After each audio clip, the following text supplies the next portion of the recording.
पहले दल बदल की राजनीति तेज, तो विपक्षी दलों को लगेगा बड़ा झटका। विपक्ष के कई नेता बीजेपी में होंगे शामिल।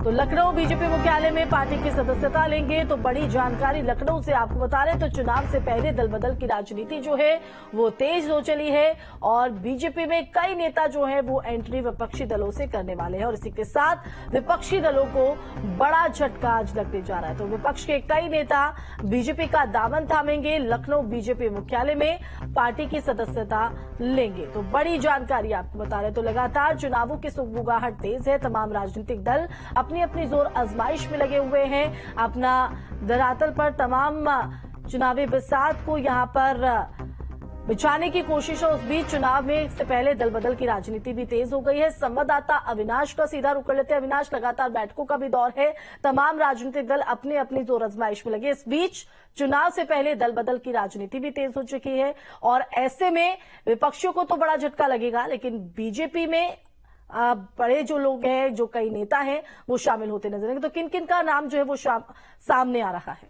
जो बीजेपी का दामन थाम सकते हैं? देखिए आशमा, एक हफ्ते पहले भी कई अलग अलग दलों के तकरीबन 4 से 5 दर्जन नेताओं ने बीजेपी का दामन थामा था। हालांकि अब ऐसी खबर आ रही है कि समाजवादी पार्टी के एक पूर्व मंत्री आज बीजेपी का दामन थाम सकते हैं और उनके अलावा और कई दलों के जो नेता हैं वो लगातार बीजेपी के संपर्क में हैं। क्योंकि देखा जाए तो बीजेपी लगातार अपने सहयोगियों को साथ लेते हुए अपने कुनबे को बढ़ाने की कोशिश में जुटी हुई है, क्योंकि चुनाव में बेहद कम वक्त बचा है और चूंकि कल ही कैबिनेट विस्तार हुआ है और बीजेपी एक बड़ा लक्ष्य लेकर उत्तर प्रदेश में चल रही है। वैसे में बीजेपी की कोशिश यही है कि जो दूसरे दलों के जो कद्दावर नेता हैं, खासतौर पर जो पूर्व मंत्री रह चुके हैं, विधायक या फिर सांसद रह चुके हैं, उनको बीजेपी के साथ जोड़ा जाए, जिनका अपने अपने क्षेत्रों में प्रभाव हो। और इसके लिए जो तमाम समीकरण, चाहे क्षेत्रीय समीकरण की बात करें या फिर जातीय समीकरण की बात करें, तो इसको भी खासा ध्यान में बीजेपी रख रही है और इसी के मद्देनजर माना जा रहा है कि आज कई दलों के जो नेता हैं वो बीजेपी का दामन थाम सकते हैं। बिल्कुल, आप तो ग्राउंड पर हैं, पूरी तमाम तस्वीरों को, तमाम जो सुगबुगाहट है उनको बारीकी से और बहुत ही करीबी से आप जान रहे और समझ रहे होंगे। जहां एक तरफ बीजेपी अपना लगातार दायरा बड़ा करने की कोशिश कर रही है, तो दूसरी तरफ विपक्ष को कहीं ना कहीं एक बड़ा झटका है। विपक्ष कहीं ना कहीं मुश्किल में है, तो अपने लोगों को संभाला विपक्ष के लिए भी एक बड़ी चुनौती चुनाव से पहले।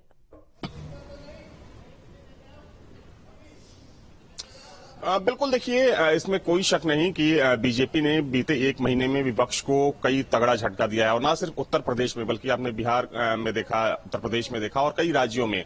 जहां तक सवाल यूपी का है, तो चूंकि बीजेपी की यही कोशिश है कि जो दूसरे दलों के महत्वपूर्ण जो कद्दावर नेता हैं उनको पार्टी के साथ जोड़ा जाए, क्योंकि कहीं ना कहीं उन नेताओं का अपने क्षेत्र में, अपनी जातियों में अच्छा खासा प्रभाव दिखता है। और देखिए बीजेपी एक सधी हुई रणनीति के तहत आगे बढ़ रही है और उसमें सभी समीकरणों को भी बीजेपी खासतौर पर ध्यान में रख रही है। और अगर हम बात करें तो सबसे जो महत्वपूर्ण एक फैक्टर है वो जातीय फैक्टर है। चूंकि देखा जाए तो उत्तर प्रदेश में अलग अलग जातियों का एक अपना कह सकते हैं कि प्रभाव है और बीते 5 सालों की बात करें तो कहीं ना कहीं जो अति पिछड़ी जातियों का एक पॉलिटिकल राइज है वो हुआ है। और जो तमाम पार्टियां, चाहे हम सुहेलदेव राजभर की बात करें या फिर निषाद पार्टी की बात करें, अपना दल, तो ये तमाम पार्टियां बीजेपी के साथ तो हैं ही, लेकिन कई ऐसे नेता हैं जो कह सकते हैं कि पार्टी लाइन से ऊपर उठकर भी उनके अपने क्षेत्रों में प्रभाव देखा जाता है। तो उन नेताओं को बीजेपी अपने साथ जोड़ने की कोशिश में है ताकि उनके साथ को लेकर जो बीजेपी का लक्ष्य है उसे पूरा किया जा सके। बहुत शुक्रिया अविनाश, तमाम जानकारी देने के लिए। तो लखनऊ बीजेपी मुख्यालय पर पार्टी की सदस्य कई नेता जो है वो लेते हुए नजर आएंगे। तो चुनाव से पहले दल बदल की जो राजनीति है वो चरम पर। तो लखनऊ के